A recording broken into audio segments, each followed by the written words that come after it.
Hello and welcome to the 5th ever episode of Tell It Like It Is. I'm here with entrepreneur and co-founder of the clothing line StateFortyEight, Stefan Polando. Great to meet you and thanks for coming on today. Dude, thanks for having me. I'm super excited to talk. So I want to talk first about how StateFortyEight came to be, basically. Yeah, so StateFortyEight consists of me, my brother Nicholas, and my business partner Michael. Mike and I have been friends since we were 6 years old. And he always had the dream to have his own clothing line. And we were living together. Andy was my boss at a hotel job at the time.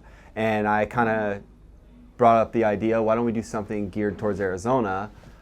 Came up with the name StateFortyEight when I was brushing my teeth at one point. He loved it. Actually asked, what does that mean? I was like, Arizona's the 48th state. And then he's like, oh, I love it. I think we got a winner. And so we rolled with that, and then brought my brother in, because my brother has always been really creative, looking for an outlet for that. And first thing he ever did in Adobe Illustrator was what has been our main logo for the last 7 years. So that's how it all kind of came together, and then started a business out of our house on a $400 each investment. So total just under $1,500 basically. And we got 100 shirts, a couple hundred shirts, sold those through social media outlets really, and out of our house. And it has just grown as we put the money back in ever since. When you're bringing a company, from that size with the $1,500 investment to growing into what it is now, what does your day-to-day look like? Oh boy, it's changed so many times, honestly. So at first, it's kind of just everybody figuring out how this works, right? There's no blueprint to this. And then once, I was the first one of us who was able to go full time. So then everything drastically changed again, because you're not working a full-time job, going to school, and doing this. And now, over time, we've kind of cut roles out, right? So Mike does a lot of sales and marketing. My brother obviously does all the graphic design. I do a lot of the fulfillment and distribution, whether that be to retailers or to people who order online. A lot of our business is e-commerce. Mike's sales and marketing tends to do a lot with collaborations, working with other companies, which helps acquire new customers.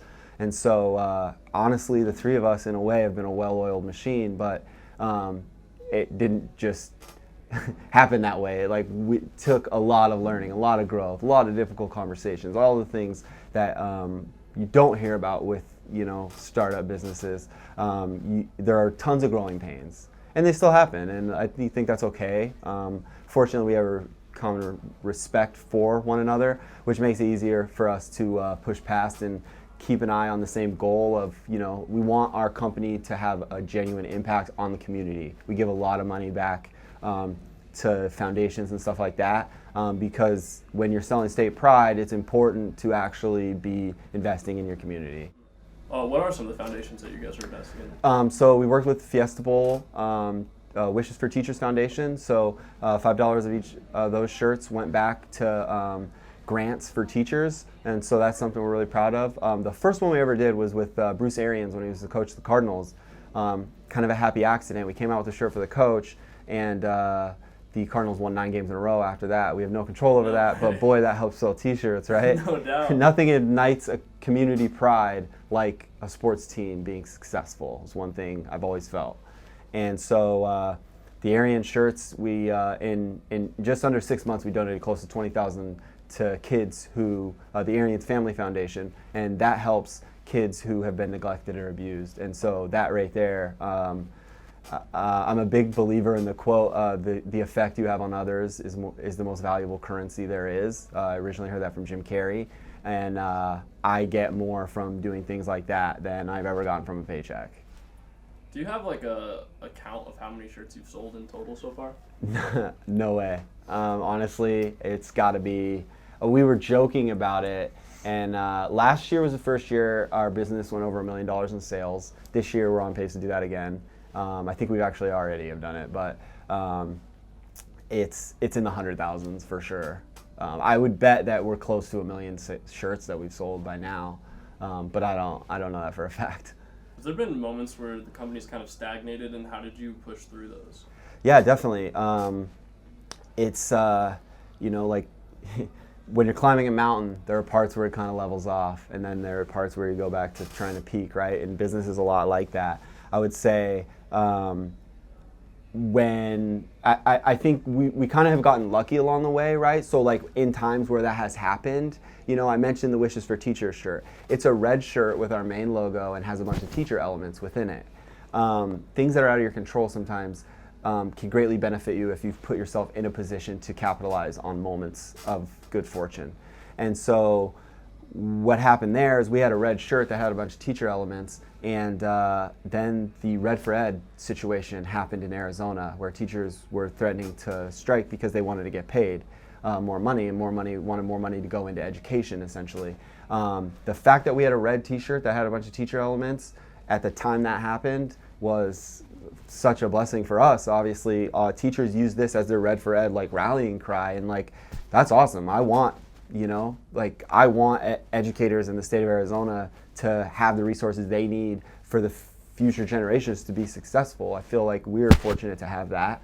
I can think of teachers that greatly impacted my life in a positive way, and I want those teachers to be able to do the same thing. So for them to use our shirt as a rallying cry for what they're trying to get, I thought that was just unbelievable. But that happened because we had made great connections that allowed us to be in position to, you know, like capitalize on something like that. And when I say capitalize, I'm not just talking about us financially. I'm talking about the amount of money that we were able to donate to the Fiesta Bowl Wishes for Teachers Foundation was a significant amount, so that those teachers can get grants and help their students. So the philanthropic side of StateFortyEight, has that been there since the founding, or is this something that you guys were kind of able to go into once you started actually making money? I would say that the desire to be that way was there from the get-go, where I feel like we're all very good people and we all have good hearts and we want to help people. And I definitely think that over time we've realized that this is a great way to like grow your business while also making a difference. You know, you're putting your money where your mouth is at the end of the day. Mm-hmm. And so the more we've done it, I think the more we've wanted to do it, and the more people have reached out in wanting us to do it, which is great. What do you think was the biggest challenge in getting the company started? That's a loaded question. I would say, I think having 3 equal business partners, you're 3 very different people. I believe happiness is different to everybody, so we all want different things in life. But we do have that common goal of we want to help people, we want to make a difference, and we want to put Arizona on the map in a positive way. And so any of the things that would come up and get in the way or seemingly be a hurdle, I think we've been able to rise above that because of our common goal. But no doubt, you know, understanding how to like spend money, I would say, over time, like you have to learn how to do these things. And honestly, with a business, you have to learn how to do everything, right? Like there's no blueprint. Nobody had my job before me. Maybe they had something similar in their own company, but like I don't know that person. I can't call them and be like, hey, how do I fix a heat press when it breaks, or something like that. So I think having the faith is probably the biggest challenge, or was at one point. Like I never lost the faith, and I know my business partners didn't either. But I think it's definitely. It definitely, you get to gut check moments where you're like, is this really gonna like work? Am I really gonna be able to do this for this long? And stuff like that. And you have to power through and keep finding a way, and just believe that like what the universe has in store for you is going to be rewarding. So it's like kind of the burnout effect that you gotta get through. Yeah, like that's one thing I would definitely say, right? Like it's impossible to not get to a point at some point where you're like feeling burnt out. And for me, like I straight up, like I'm big on mental health, right? Like I think men should talk about it more, period. And I think that if I need a mental health day, like I got lucky in life, whatever. Like I don't get sick very often, okay? But I need a mental health day sometimes. I need a break from it all, right? Like I would say early in the company, the communication was constant between the 3 of us. And that got exhausting. I can't think about work, you know, all 16 hours that I'm awake every single day. And I don't even sleep 8 hours, so it's more like 20 hours, right? And so learning each other, learning when to turn it on and turn it off, and respect each other's boundaries and stuff like that, like that's something that over time has gotten a lot better. But I would say it was a challenge at the beginning. And I think definitely, you know, you have to find joy in life. You have to reward yourself for all your hard work. whether that's monetarily or with time to go and do things. You know, we've worked out a situation now where we all get to do a little bit of traveling, get a break, you know, and we all do different things when we travel. We all go to different places. My brother likes to go out into the wilderness and disappear. You know, that's not great for business, but if that's what he needs, then like we have to be accepting of that, right? And same for me. When I'm on vacation, I'm not checking email. Like that's the whole reason I'm on vacation, is to get away from that, right?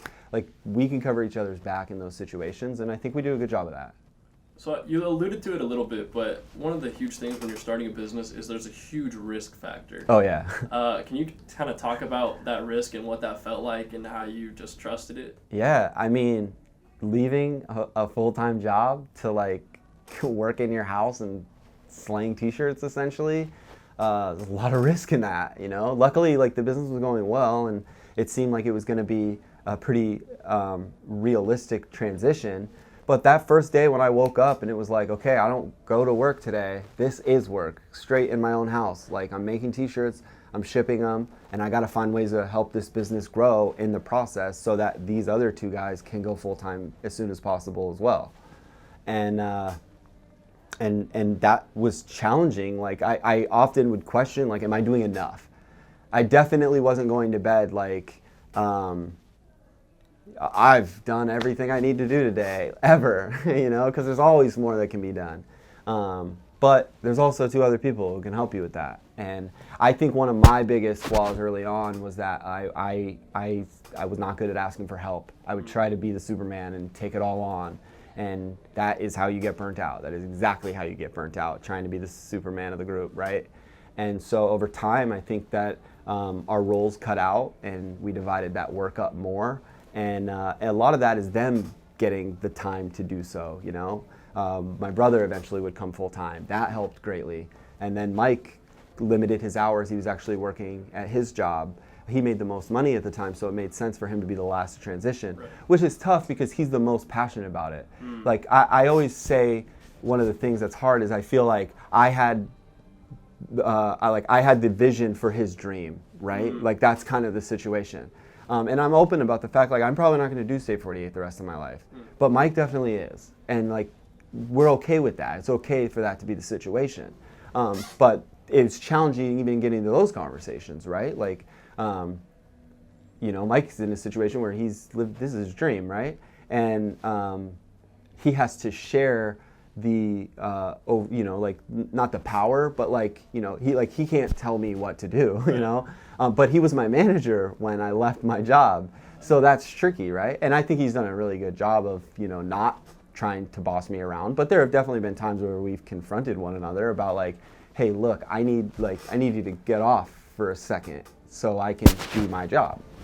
So there's 3 of you when you started. Are there still just 3 employees? No, now we're up to roughly between 10 and 15 total employees, some part-time, some full-time. So when you started, were you guys the ones sewing the shirts, or how did that all work? No, so we've always got our shirts from a distributor. Okay. And the distributor, we would get the blank shirts, take them back. We used to use a heat press. Now we get them screen printed. Obviously the quality is better in screen print, but when you're a young startup, you got to do the things that are most efficient for your business. So it was great because people would buy a shirt and they would already, you know, pay for the shirt, and so we could use that money to go get the blank shirt and then, you know, make the shirt, ship it out, keep the profit. That's how it worked.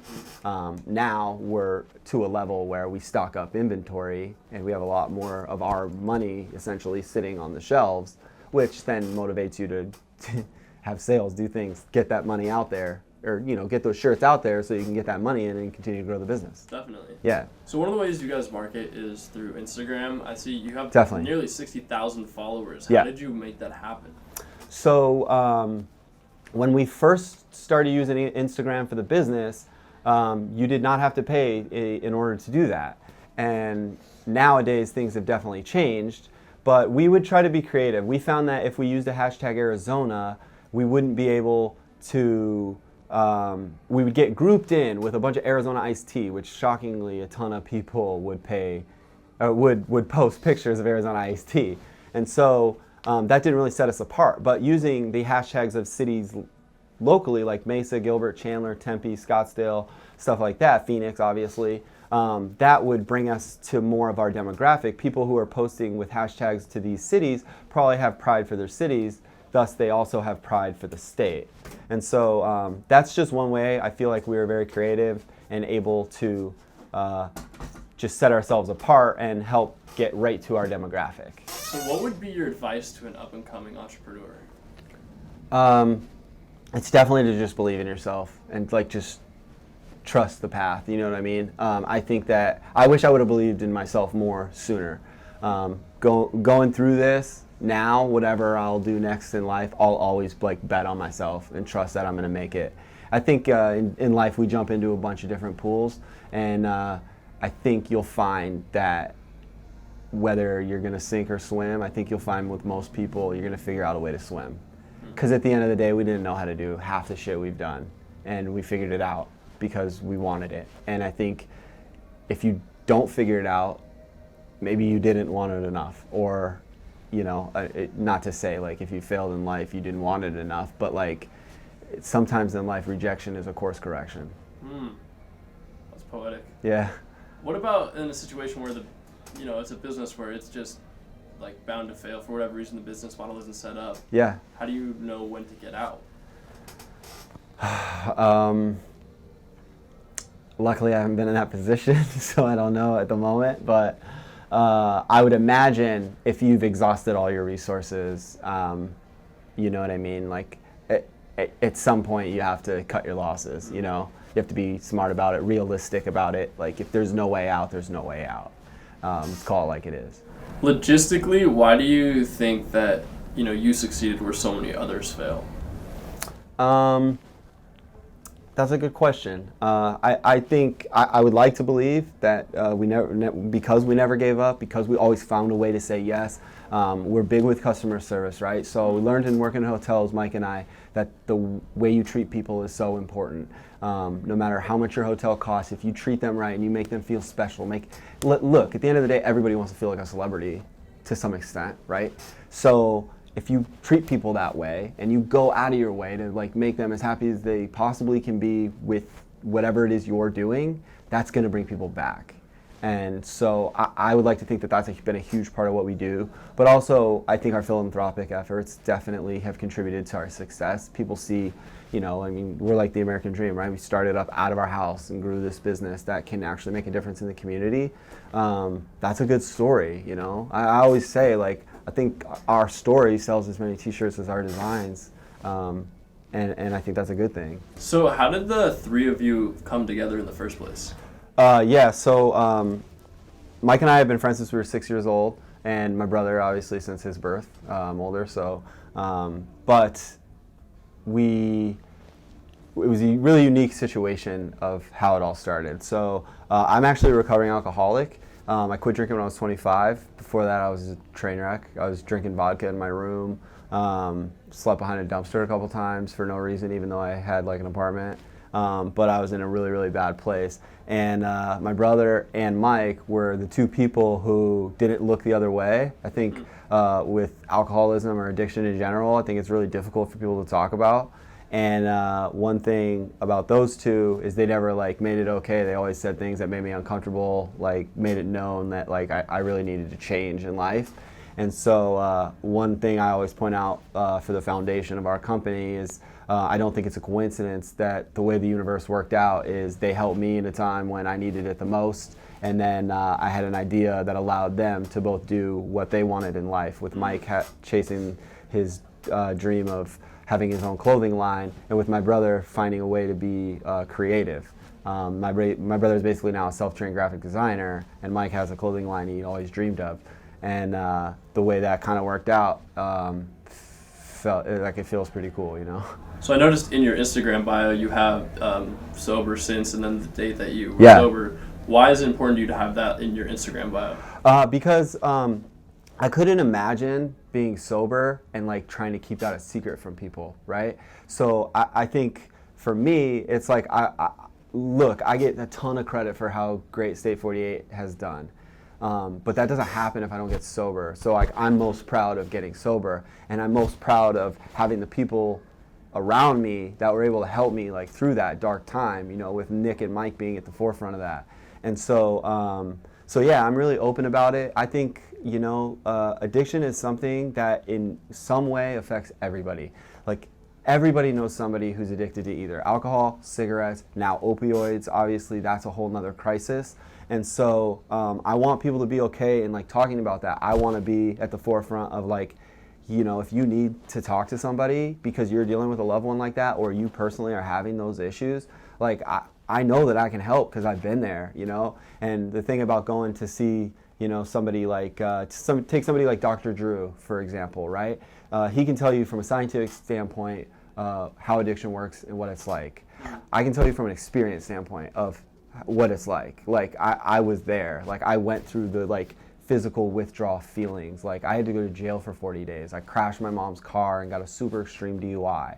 I didn't know a super extreme DUI existed until I got one. You know what I mean? And the unconditional love that people like your mother show you after something like that. My mom lost her closest sister to a drunk driver about a year before I was born. So for me to get a DUI, that had to be so painful for her. Yeah. And to still like I'll never forget telling her what happened. She's in Michigan celebrating her 50th birthday. I crashed her car on Valentine's Day, get a super extreme DUI. And I have to call her and tell her that. And for her to genuinely, her first question to me was like, "Are you okay?" I'm like, "Yeah, I'm fine. Do you hear what I just said?" Couldn't even believe that she still loved me, So to go through some of those experiences and to have Mike and Nick see who I was then and who I am now, I think that makes us really strong as a whole. And yeah, so to answer the question though, it is important that people know that I'm sober because that is what makes me who I am. I feel like I have a certain level of clarity that a lot of people don't have because they still drink. And with that said, I think people should drink if they can handle it. I just couldn't, right? And then I got a job where I was delivering pizza in downtown Tempe till like 3 a.m. every Friday and Saturday night. And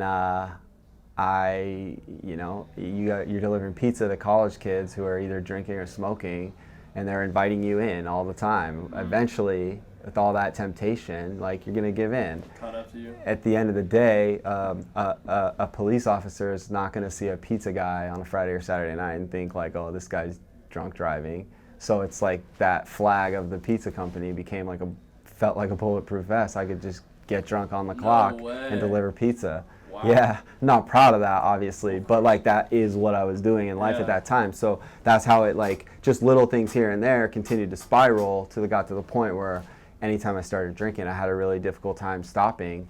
At one point, I drank for 6 days straight. If I was awake, I was drinking. And that's when I ended up checking in detox for the first time. And I knew in 4 days of detox that I didn't want to do this anymore. But when I got out, it was 2 weeks before I was doing it again. And it doesn't happen overnight. You fail several times in trying to quit whatever your addiction is. And I eventually read the book A Million Little Pieces and listened to Eminem's Recovery album when it came out. And those two things got me through the first week. And then it was building momentum, I got to a month and people were super proud of me. I remember at 6 months of sobriety, I wrote a note on Facebook and posted it. And the positive feedback I got, the genuinely kind shit people said to me, impacted me. And so I kept it going. And now a lot of years, I'll write something lengthy on Instagram. I like to write. I went to school to write. I was going to school for writing and psychology when StateFortyEight took off. And that's where I see myself going back to eventually. Those are things I want to do because I want to help people get sober. And I think that writing can be a valuable tool that's not really used as much as I think it should be. And because I never went to AA, I just wrote and got that shit out of me. And I think just seeing the feedback and the nice shit that people say and how people are proud of you and the closest people especially Mike, Nick, my mom. My mom won't stop telling people how proud she is of me and of my brother for all of this, it's cool. I lost a foot race to my brother the night before I quit drinking. Like I've always been like an athlete, and like losing a foot race to my little brother, that was when I was like, I can't do this anymore. Really? Like, now I'll finally quit because I lost a foot race. Wow. Now we like play hockey together again and stuff. We're both super competitive, but it's crazy how that all worked out. And now I live, you know, it's funny now because 10 years later, roughly, 10 years after I was really, really in it, as far as addiction, I live in Tempe again. And it's weird to be around all these spots that I used to do destructive drinking in. You know what I mean? Like, you know, I live like a half mile away from a dumpster I slept behind. Like, that's crazy. And now Tempe's a crazy place because like there's alcohol all the time. Everybody's drunk, it feels like half the time. But for whatever reason, I like that chaos. I like hearing drunk people go by my house. I like a train that goes by at 2 a.m. Like I like the sound of the city. And so it's little things like that in life that make you happy. Do you feel like it almost provides you more strength putting yourself in a situation where you're surrounded by it and still being able to resist? Yeah, that's crazy. Like I can't think of any time in my sobriety, like even early on, I always went to sports bars. I'm a sports fan. That's where you talk to people who are sports fans, right? Yeah. So like, yeah, there's definitely like a power factor of knowing like, look, that bottle right in front of me can like change my life again. Mm-hmm. And especially in times where you're really like down, right? Like, I can't tell you how many times in that like tough year I went through that I was like, man, I don't want to throw away everything I've done in life, but for tonight to get my mind off of this, it would be so nice to just say fuck it. Like that's the reality that I felt at that time. But having that power of knowing like I'm this disciplined, like I'm not gonna go back to that. There's definitely something I get from that. But more importantly, like I want to share that too, right? Like I want other people to get to that point where they can comfortably sit down, have a meal at a bar, not even worry about it, drink water, be fine. And I think it's a lot more realistic and possible than people think. I think a lot of people give up on their loved ones because they fail trying to get sober. And my advice to that would be to just never give up because you never know, you know? And like, and things happen that continue to like make me like stronger, right? Like a weird thing is like when Mac Miller died, I was like, bro, I was 25 when I quit. He was 25 when he died. And I never listened to Mac Miller before that happened. But for whatever reason, his death like just hit me. And like I started listening to his music, I was like, man, this guy is dope. Mm-hmm. Like why, like he was definitely like turning the corner. Like he was pretty much sober and had like one. Now we learn it was fentanyl is really what killed him, right? Like that fucking sucks. Like because, you know, in the 9 years since I've been sober, I never had a slip up, and I'm so thankful for that. But I realized how easily it could have happened. You know, there was one time a guy offered me like $300 to take a shot because he knew I was sober. And like I didn't have any money. That's so twisted. He's just drunk at the bar, thinks it's funny with his friends, right? And like, bro, I needed that $300. Yeah, Hell, yeah. like I needed that shit bad at the time, but like I wasn't like willing to do it. Thank God, because my whole life is different if I take that drink that night. Right. But and I don't think he was drunk, right? So like he didn't fully think of the landscape of how that affects me, my life, my family. Yeah, it was a joke to him, right. You know. He pulled the money out though, like he was serious in the moment. But like that's the thing is some people view like people who quit drinking like as a like I'm a pussy because I did that. Mm-hmm. Most people nowadays it's more sensitive and like they're like proud of me, right? But like there are still people who like like if you quit drinking you're a quitter. Like guys saying they're sometimes alcoholics themselves too. Yeah, the guys who say that have a problem, you know.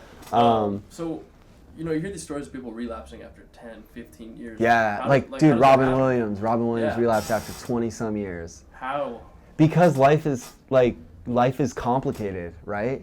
You look at people like Robin Williams and Anthony Bourdain, and I'm borrowing this from a Dave Chappelle stand-up that he pointed this out. But like, these two guys had lives we all dream of. Right. Anthony Bourdain traveled the world and got to try exotic food, got to go wherever he wanted, and that guy killed himself. Mm-hmm. You know, like that's a life everybody really wants. No doubt. And like, that just goes to show you how important it is to like nourish your mental health, to like do things to make sure you're happy, take a break from things if you have to, because like that shit is really, really important. And you know, whether you're rich, poor, black, white, it doesn't matter. Like, addiction does not discriminate anybody. And same goes for like depression, right?